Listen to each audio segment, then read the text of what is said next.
महाराष्ट्र में राजनीतिक घटनाक्रम तेजी से बदल रहे हैं। महाराष्ट्र की सियासत में 2 दिनों से भूचाल आया हुआ है। जब से शिवसेना के बड़े नेताओं में से एकनाथ शिंदे ने बगावत करते हुए करीब 40 विधायकों को लेकर गुवाहाटी में जा रुके हैं, जिसके बाद सीएम उद्धव ठाकरे की कुर्सी खतरे में है। इस उथल पुथल का सीधा असर उद्धव ठाकरे की सरकार पर पड़ा है, लेकिन महाअघाड़ी सरकार का नेतृत्व कर रहे उद्धव ठाकरे को कांग्रेस और एनसीपी का साथ मिल रहा है। ठाकरे का मनोबल बढ़ाते हुए कांग्रेस नेता बाला साहेब थोराट ने कहा कि सरकार चलती रहेगी और कहीं कोई दिक्कत नहीं है। दरअसल महाराष्ट्र में शिवसेना के कद्दावर नेता एकनाथ शिंदे ने अपने बगावती तेवर दिखा दिए हैं, जिसके बाद ऐसा माना जा रहा है कि उद्धव सरकार कभी भी गिर सकती है। महाराष्ट्र के सियासी संकट के बीच कांग्रेस नेता बाला साहब थोराट ने इस मामले में अपनी प्रतिक्रिया दी है। थोराट ने कहा कि हमारा समर्थन सरकार के साथ है, हमारे सभी विधायक सरकार के समर्थन करते रहेंगे।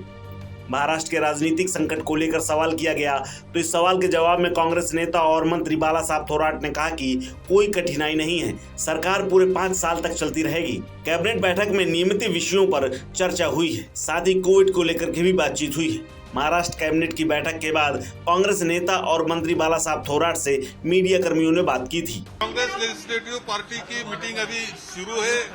हम लोग जो मिनिस्टर है, जो मंत्रिमंडल के सदस्य है, कैबिनेट के सदस्य है, वो हम मिनिस्टर मीटिंग के लिए जा रहे हैं। लेकिन हमारे जो 44 एमएलए है, वो सभी हमारे साथ में है। गलत कुछ न्यूज कुछ चैनल पर आ रही है, वो गलत है। मैं विनती करता हूं कि ऐसी गलत न्यूज मत देना।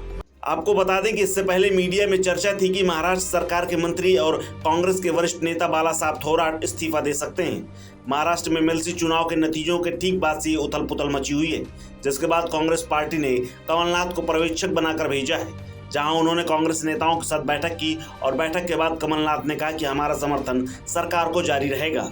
बीजेपी प्रलोभन, पद और पैसे की राजनीति कर रही है। ठाकरे जी से मेरी मीटिंग थी, पर क्योंकि वो कोविड पॉजिटिव हो गए, मैंने उनसे बात फ़ोन पर करी और मैंने उनको आश्वासन दिया कि कांग्रेस एमबीओ को सपोर्ट करती रहेगी। मेरी अभी शरद पवार जी से बात हुई है और उन्होंने भी मुझे कहा है कि एनसीपी एमबीओ को सपोर्ट करती रहेगी, उनका किसी तरह का और इरादा नहीं है।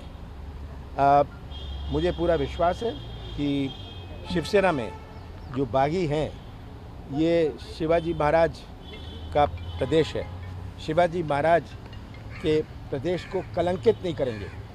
आज भारतीय जनता पार्टी के पास जो ये प्रलोभन की राजनीति अरुणाचल प्रदेश से शुरू किया था, मध्य प्रदेश में प्रलोभन, पैसा, पोस्ट की ये राजनीति है, ये अपने देश के भविष्य को खतरे में डाल रही है। बताया जा रहा है कि शिवसेना नेता और मंत्री एकनाथ शिंदे पार्टी विधायकों के साथ गुवाहाटी में रुके हुए हैं। असम के होटल रेडिएशन ब्लू में ठहरे हुए हैं। एकनाथ शिंदे का दावा है कि उनके साथ 40 से ज्यादा विधायक हैं। इस खबर में फिलहाल इतना ही। अपडेट्स के लिए बने रहिए वन इंडिया हिंदी के साथ।